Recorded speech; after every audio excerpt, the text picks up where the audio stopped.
Alive. Welcome to the Power Show. We have an amazing guest with us today. His name is Victor Dedaj. And how are you doing, buddy? I'm doing great, Perry. How are you doing, my friend? I'm doing great. It's Monday, it's the start of the week. People hate it, but we love it, right? Absolutely. Awesome stuff, man. So how was your weekend? What did you get up to, man? My weekend was very good. I met up with my goddaughter and her parents. We had a great time catching up. It was wonderful. Had a really wonderful time with them. And then Sunday I just took it easy. Took it easy, right? So do you rest on your Sundays or do you usually work? Sunday's my day of rest. It's the Sabbath, so it's for resting and for going to church. The rest of the week I spend for working, but I need a day to recharge, and that's Sunday. Yeah, no, I can agree with that, man. I can agree with that. So, bro, take it away, man. Introduce yourself to the viewers and just let them know a little bit about you. Sure. My name is Victor Dedaj. I am a lifelong New Yorker, born and raised in New York City. I spent many years in the corporate world. Most started first off in operations and then worked for many years as a performance analyst. I was let go 5 years ago, and I decided to take a little break and then go out on my own. I always wanted to work from home, but because I was always so busy with a job, I never found the opportunity to do so. And being let go gave me that opportunity. And I've been doing that for the last 5 years. And it's been quite a journey. It definitely requires a new mindset, because when you're working in an office, you're told what to do. When you're working for yourself, there's no one to tell you what to do. So I had to change my mindset and learn how to think like an owner instead of an employee. So that was a big shift for me. Went through my ups and downs, definitely went through my failures, joined a number of businesses, failed at them, but learned along the way, got some good mentors, and then started seeing some success. And the last years have been very good for me. I wrote my own book called You Can Become Successful. I've co-written a few other books with other people. One's with Mark Hoverson called The $1,000,000 Day. Unfortunately, he just passed away a few days ago. He's a really good guy, and we all miss him. I also have a chapter in an upcoming book with one of my mentors, Nate O'Brien, called Dating Destiny. That's just should be coming out very shortly. And a book with the legendary Jack Canfield called Success Breakthroughs, which actually just came out a few days ago, which people can pick up on Amazon. So I'm very excited about that. And I also do some public speaking. And yeah, I work as an entrepreneur, do various forms of internet marketing, such as e-commerce, network marketing, and affiliate marketing. And that sums it up. Yeah, man, that was a mouthful. That's awesome, man. So going back to you working in corporate, right? Did you, your whole time working through corporate, did you want to make that shift into entrepreneurship, or was it mainly towards the end? I always had some interest in my early years, but it wasn't a huge interest early on. But the last several years, I got more and more interested about working for myself, because over the years, it got more cutthroat in the corporate world, especially after 2008, when you had the whole crash coming. Lehman Brothers went bankrupt, Bear Stearns went down, and all these other companies started going down, and everyone was started being let go, and companies just weren't hiring. And those that did have jobs, they were not being taken care of by the companies, because the companies felt like, where are these guys going to go? So it got really cutthroat. People were not getting paid. They were not getting bonuses. They were not getting raises. So I really wasn't happy the last several years I worked in the corporate world. I just felt like it was not going to get any better. And frankly, when I got let go, although, it's always tough being let go, but in another way, I was quite relieved, because I really wasn't too happy, because I had no control over when I could take off from work, when I could leave to go home, when I could go on vacation. I always had to get permission. Now I don't have to worry about those things, because I can do it when I want to. Yeah, that is definitely one of the biggest pros. And so you got let go, and then you took some time out for yourself, and then you took that leap. Did you was you expecting things like, was you expecting it to be easy before going into entrepreneurship, or was you caught off guard by any failures, and what happened with that process? I would say in the beginning, I was caught off guard, because I thought it was going to be easier than it turned out to be. But it's like anything you want to master is going to take time. If I want to become a lawyer or a doctor, I got to put in the time and the effort. I'm not going to become a successful surgeon in 2 weeks.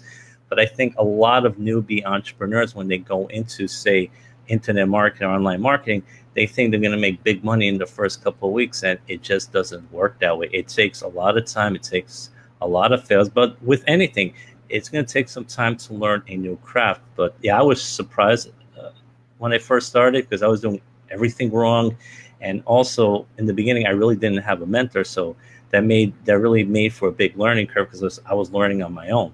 So so for anyone starting out new, number one, it's going to take a time to develop yourself, build the foundation. And number two, get yourself a mentor. It's going to save you a lot of heartache. Yeah, and when was that pinnacle moment where you realized that you needed that mentor to guide you?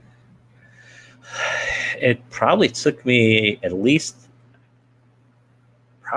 a year and a half, I would say, year and a half, probably before I started getting any kind of mentors, a year to a year and a half. So probably that first year, I did not have any mentors, and I was like all over the place. I was in 4 or 5 companies at once. I fell into what's called shiny ball syndrome. Yes. And what happens is when you try to join all these companies, you get paralyzed and overwhelmed, and you make money in none of them because you don't know what to do because you're overwhelmed. And that's one of the biggest causes of failure is being overwhelmed with so much information. So I didn't have focus back then. So I've learned now to focus on one thing at a time. But I think if I had a mentor much earlier on, it would have saved me a lot of agony. Yeah, and what was the process for you to find your first mentor? Well, basically, when I go on Facebook, I just started to develop relationships with people, and after you get to know people, after a certain point, you get to realize this person knows what they're talking about, and this person is good. So it's a combination of good few things. Number one, does this person know what they're doing? Have they had some success? And number two, are they ethical? Because there are some people who are successful who are not necessarily ethical. They just want to take your money. So you also want to see, does this person have my best interests in heart? Does this person want to help me succeed? So after a while, you get to know these people, you watch them, you observe them. You also can ask other people, what kind of person is he? Is he a good mentor? And people will be honest with you most of the time. Yeah, and do you think it's good to have a couple of mentors, or just do you stick with the one? That's really up to the person. If you're comfortable with one mentor, that's fine. If you're comfortable with 2 or 3, that's also fine. I have several mentors, so I'm happy with my mentors. But if you have one mentor and you're happy with that person and everything's going great, then by all means, just stick with that mentor. It's really up to you. But try to get at least one mentor. Cool. Great advice. And when you first started out as an entrepreneur, how many years would you say, or how many months you went through constant failures until you hit some success, should I say? I would say before I started really seeing some success, it probably took anywhere between some real success, probably a year and a half to 2 years. Okay. So I'm not saying it's going to take that long for a newbie starting off. It really depends on the person. Yeah. I'm just saying, don't be surprised if it takes a year, 2, 3, 4 years. I mean, people who start out with an offline business, it could take anywhere from 3 to 5 years. So it all varies. Number one, are you going to put in the effort? Are you doing the personal development? And sometimes it's just some luck also factors into it. Sometimes you might hit upon something and it takes off. So it varies. So it can vary from 6 months to a year, 2 years, 3 years. So, but for me, about a year and a half to 2 years. Okay, cool. And do you have any entrepreneurs in your family? So I'm interested to know so I know when you was working in the corporate, you obviously you wanted to work remotely, right? But did that come from you seeing other people do it, or did you have that thread in your family, or where did that come from? Mostly from just watching people. I have some relatives that, for example, that own a building, so you can, they're entrepreneurs, and it is kind of nice to see people getting some residual income. That definitely helps. Yeah. And just observing some friends that are entrepreneurs as well, and they seem pretty happy. There were people who were working in an office, working in the corporate world, and they got tired of it after a while, so they decided to go off on their own, and they seem pretty happy with it. So that definitely got my curiosity and interest up, and I said to myself, yeah, that's something I want to do down the road. Okay. Yeah, cool, man. So talk to me about the speaking. So when did you start to speak, and talk to me through that journey? Speaking is actually relatively recent for me because it's something I want to do going forward. So I've spoken at a number of events, and I just started speaking some events recently, and I'm going to be speaking at some more going forward. And that's something that's pretty new for me because I think public speaking is something that I really like, and that what I'm called to do, because I like to share what I've learned with other people to give them hope and inspiration. And I believe I'm good at public speaking. So this is something I'm going to be focusing on for the next year. Okay, and is there any tips you can give to somebody who wants to start out in the public speaking field? I would say first thing is look for some Facebook groups with people that do public speaking, watch a lot of videos, and just try to speak as much as you can. Doesn't matter where it is, whether it's at a school, a church, a library, just practice speaking. The more you practice, the better you'll get at it. And just focus on what you want to do for the people. Just focus on the fact you're trying to give these people hope and inspiration, and focus how you can serve them. And also look at who your audience is. A different audience is going to expect a different thing. If you're speaking in front of people who are for health and wellness, your message will be much different than people who are trying to learn e-commerce. So make sure your message is geared toward your audience, because different audiences are going to expect different things from you. So that's one thing always to keep in mind. But I would just say practice and focus on what message you want to give to the audience, and just practice at home as much as possible. And as with everything, the more you do it, the better you'll get. So don't worry if your first couple of speeches you're not that good. And also remember, when you're speaking, people are looking at you as the expert. So people get a little scared when they're learning how to speak, but they're looking at you with respect, because you're doing something that most people are afraid to do, that would love to do, which is do public speaking. So remember, you're always being looked at as an expert. Yeah, that's a good way to put it. I remember, so it's lucky because I did my first public speaking in corporate, in the office, a couple of months ago. And that was my first one. And we're all our own worst critic, right? I thought it went terribly. But I wasn't expecting it to be fantastic. This is the thing. So I wasn't caught off guard, and I wasn't beating myself up for days, which I think is a key thing, right? When you first starting out in anything. But I see that you are a Canfield speaker certified, right? I'm a Canfield certified trainer in the Success Principles, and I'm certified by Jack Canfield, who many people know is the co-creator of the Chicken Soup for the Soul book series. He also has a book out called The Success Principles, and those are the principles we teach. It's from that book. It teaches you all the principles you need to be successful in anything, whether you want to be an entrepreneur, work in an office, work as a nurse, whatever field you work in. If you utilize these principles and are consistent with them, you'll be successful in it. And I'm also on the path to being certified in what's called the Canfield methodology, which is using the exact methods he uses when he's teaching the Success Principles. So that should hopefully happen at the end of the fall, at the end of September, if all goes well. That's awesome, man. And the book, was it the 16th of August it came out? Have I got that right? Yeah, 16th of August, the book called Success Breakthroughs, in which I am a co-author. I have a chapter in that book, and just came out a few days ago, and it's doing quite well. It's temporarily out of stock on Amazon, so we're pretty happy so far. Yeah, man. And so to give the viewers a little bit of a taste, are you able to sort of give a golden nugget away from what you teach out of that chapter? Okay, so my chapter is based on Jack's first success principle, which is take 100% responsibility for your life, because everything else leads from there.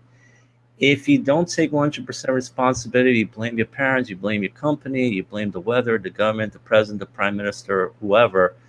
You blame your wife, your husband, your friends. If you take no responsibility for your life, you won't be successful, because when you blame others, you disempower yourself. You won't take the action necessary to succeed. So you have to realize that ultimately you're responsible for your success. Are there going to be difficulties? Yes.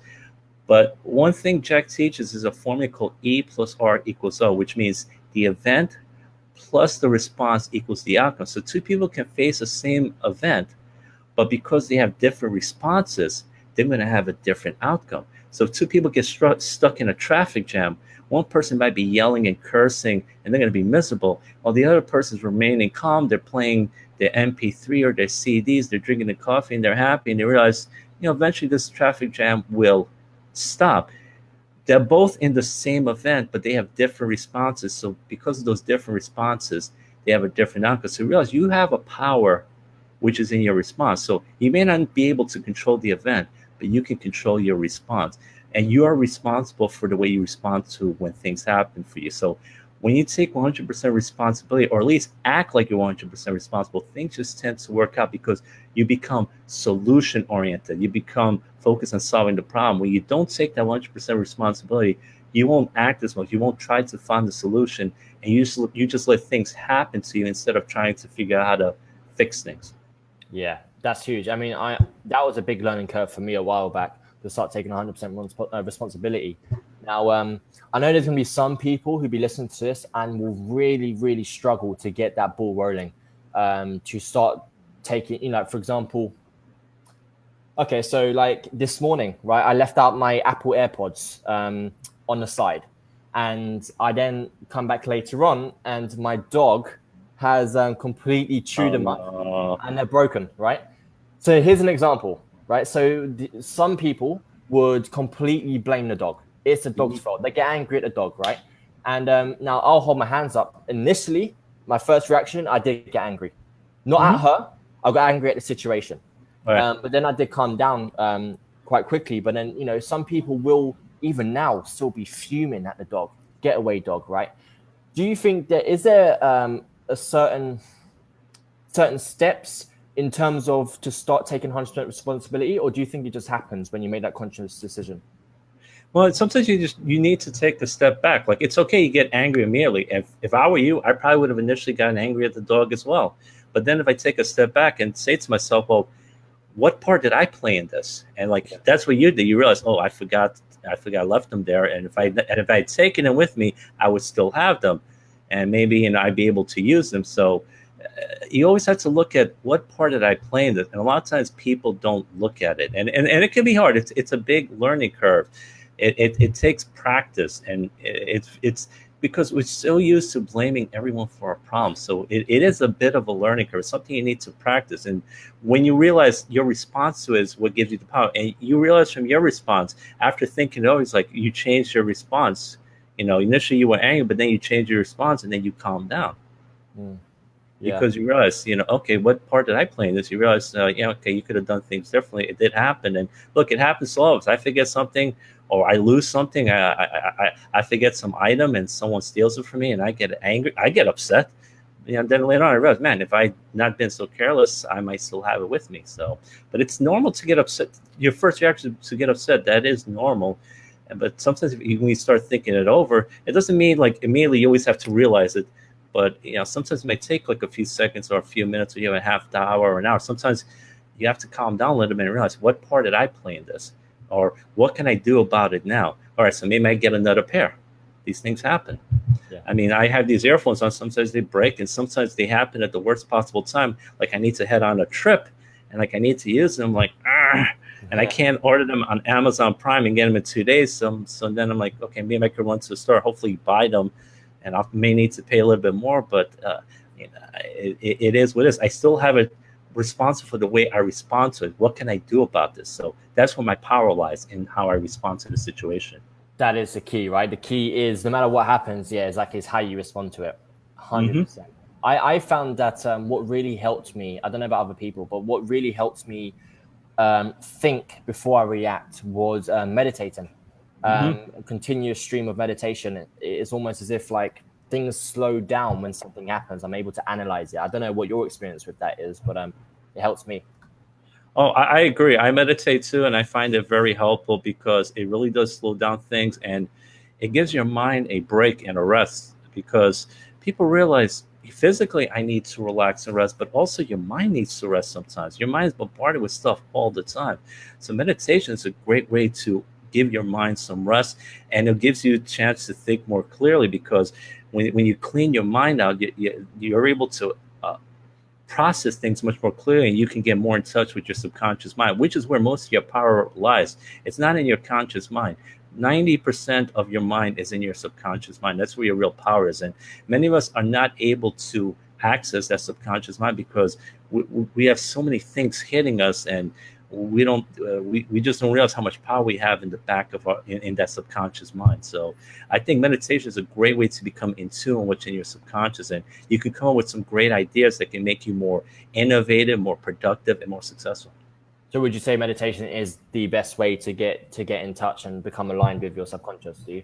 It is definitely a great way to do it. It may be the best way. It is. I definitely recommend it. I do it.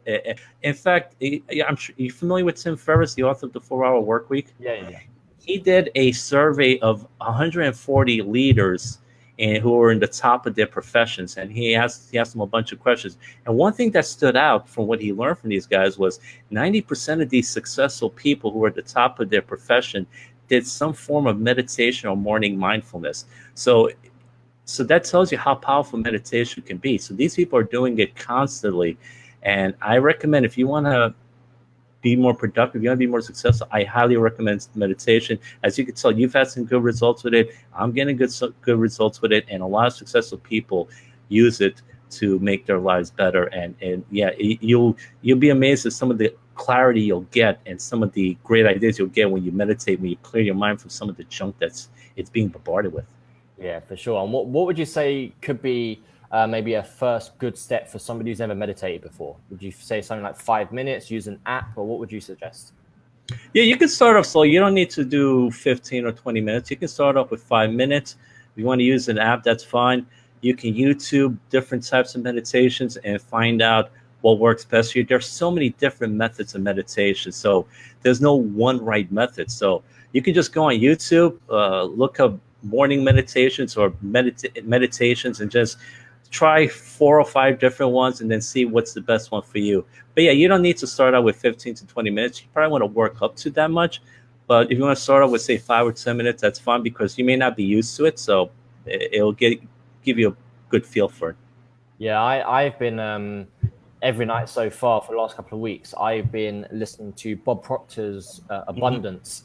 Here's one to go to sleep. Oh man, that is powerful. I mean, it's between 20 and 25 minutes long. I never make it past 10 to 15 minutes. It always knocks me out cold. It's brilliant. Do you meditate in the evening or just the morning? Or I usually do it in the morning, because for me, there's so many things that go on during the day. It's hard for me to do it in the evening.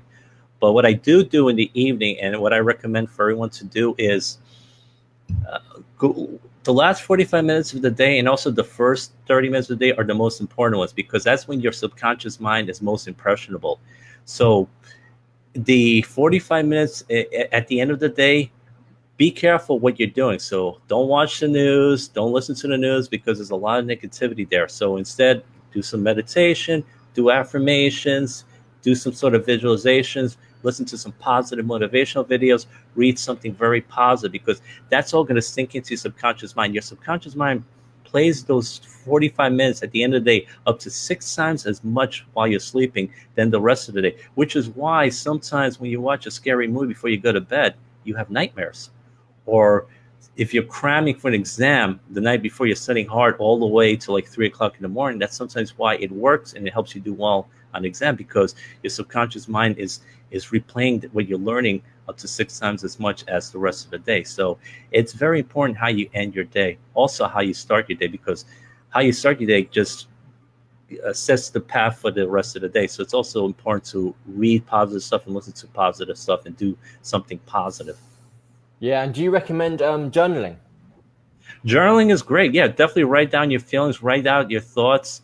Free writing is very good. Whether you want to do it on paper or on Google Docs or something like that, definitely write out your feelings. You get it out. Too many people hold things in, so I think journaling is great. Get some ideas. You'd be amazed at what you can come up with. Yeah, for sure, man. And so going back to your books, what was the first book that you got out there, and why did you create it? Well, the first book I got out was I put a chapter in Mark Corrison's book, which is called The $1 Million Day, which is pretty much a book about taking action, eliminating procrastination, because procrastination is one of the biggest killers of success. People let a lot of tasks build up in them, and then after a while, you have all these unfinished tasks. It paralyzes you and overwhelms you. So that book talks a lot about how to overcome procrastination, work on things as soon as possible, get out of the way so that you don't let these things become a big psychological burden for you. So I wrote my chapter for that. I was a big believer in that. And Mark was one of my mentors, and he's a guy who's going to be greatly missed. And I was happy to be a part of that book. Then I wrote my own book called You Can Become Successful, which is also on Amazon. And I wrote many of the things I've discussed today are in that book too. I also talk about eliminating procrastination, the importance of being consistent, the importance of personal development, the importance of being focused, the importance of getting a mentor, taking action immediately. And a lot of people want everything to be perfect before they take action, but there'll never be a perfect time, because there's always going to be some obstacle, some problem. And the thing is, nothing's going to be perfect. You will learn as you go along, and things will get done. If you want to create a course, just get started on doing that course. You want to write a book, get started writing that book. Because here's the thing, if you write a book, you can always improve it. You can always do a second edition, make some changes. But if you don't get that course or that book out, you won't be able to affect people's lives. You won't be able to inspire them. There's a saying that 2 finished books have much greater value than 15 books that are unfinished. So get it out, just work on it. And look, everyone's first course or book or whatever you want to get out won't be as good as the second, the third, and the fourth. But the thing is, you need to get it out, and you'll improve as you go along. So I talk a lot about just taking action and getting out of your comfort zone, doing things that are not comfortable. But it's those things that make you uncomfortable that will get you to that next level, that will make you successful.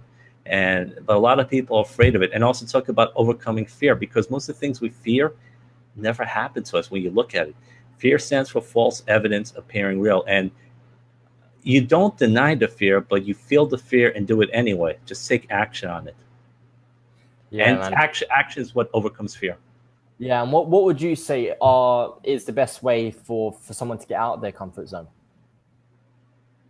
Just start doing it. Take action on your fear. That's the only way you're going to get better at. Hey, here's the thing: when you start a new job, you can be a little frightened, because guess what? It's something you've not done before. But after a few weeks, you're going to get good at it. It's like when you first learned how to ride a bike. It was a little scary, but after you did it a few times, you got good at it, and you became good at riding a bike. Or even a baby. When a baby's trying to learn how to walk, the baby's going to fall down, but the baby's going to get better. With anything, realize that you're going to struggle at first, and you may stink at it, but you will get better.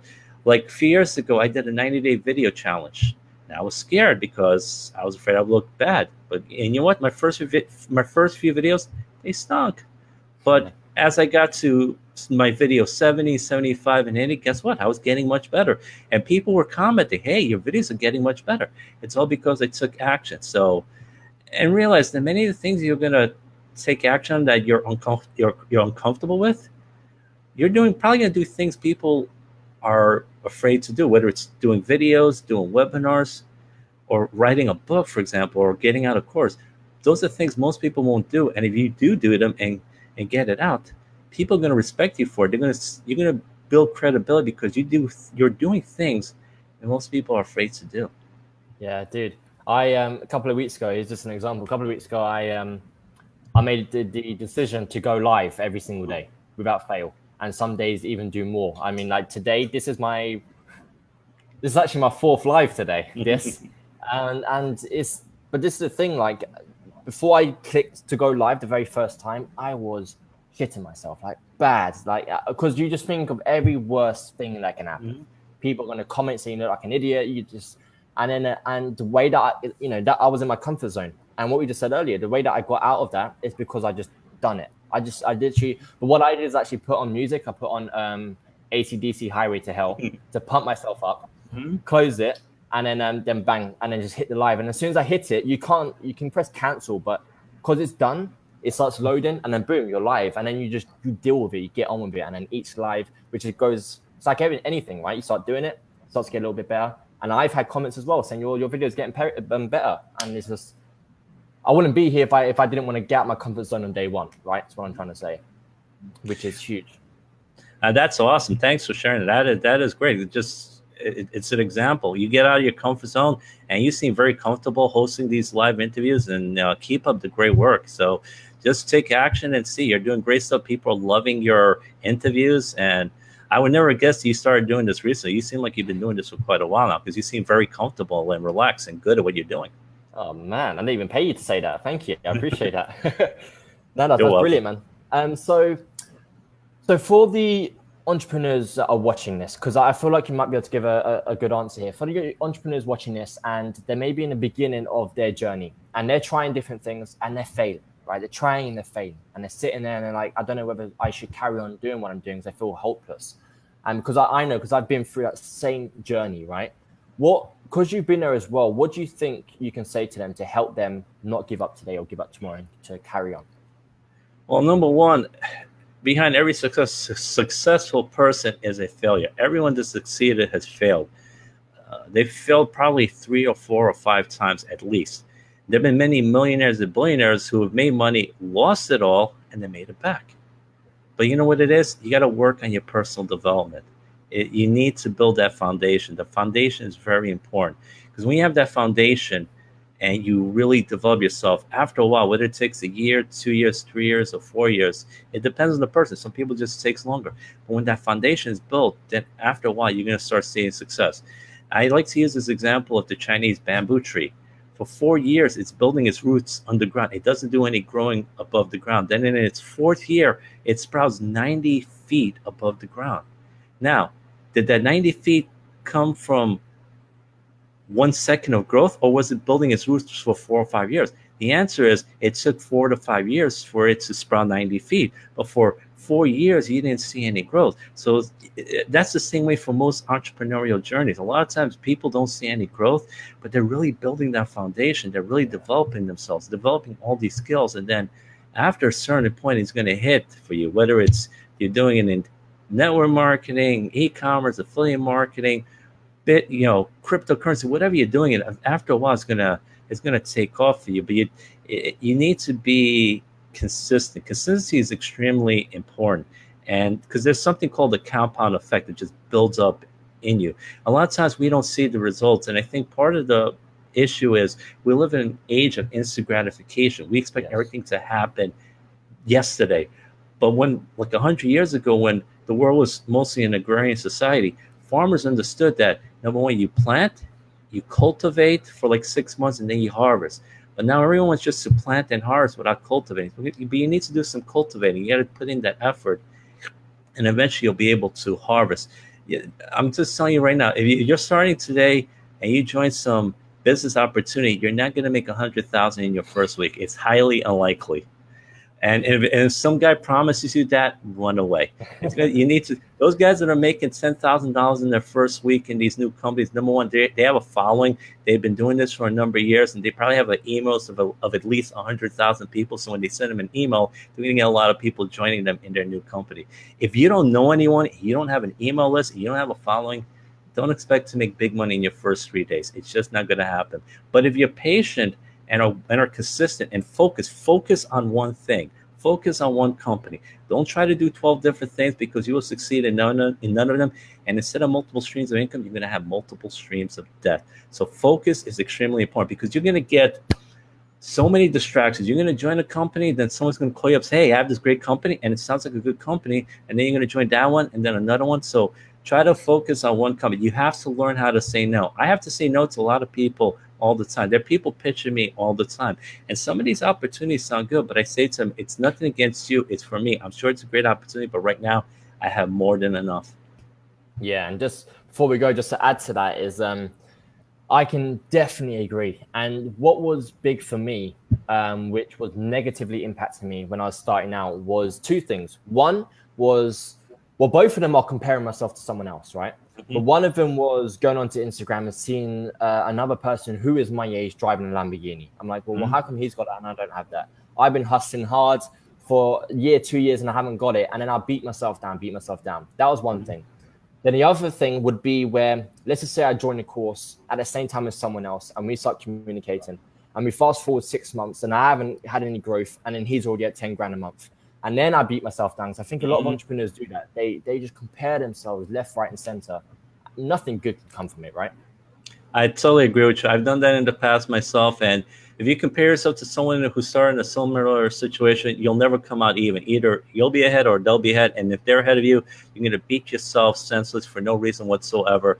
Be happy for their success. The only person you should be comparing yourself, which is what I had to learn the hard way, was to compare myself to how was I compared to how I was a week ago, a month ago, 6 months ago, a year ago.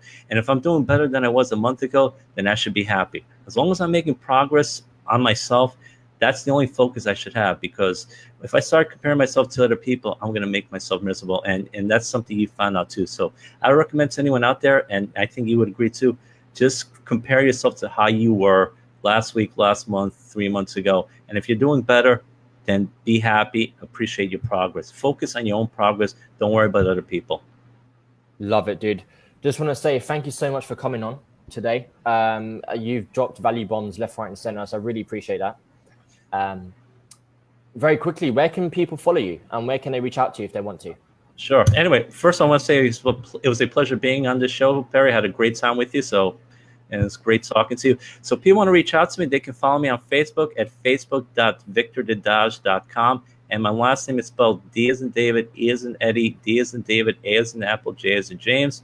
They can also go to my website, victordedaj.com, Twitter at victordedaj, and also Instagram at victordedaj. And also, we'll drop a link to your latest book in the comments below this video, I think, because some people may be interested in that. I definitely am. So I'm going to check that out. Sounds good. I appreciate that, Perry. Yeah, it's not a problem, man. I'll catch you soon. Have a beautiful rest of your day. And then I'll catch you later. All right? Sounds good. Have a great day, my friend. Take care. Buddy. Thank you. Bye-bye.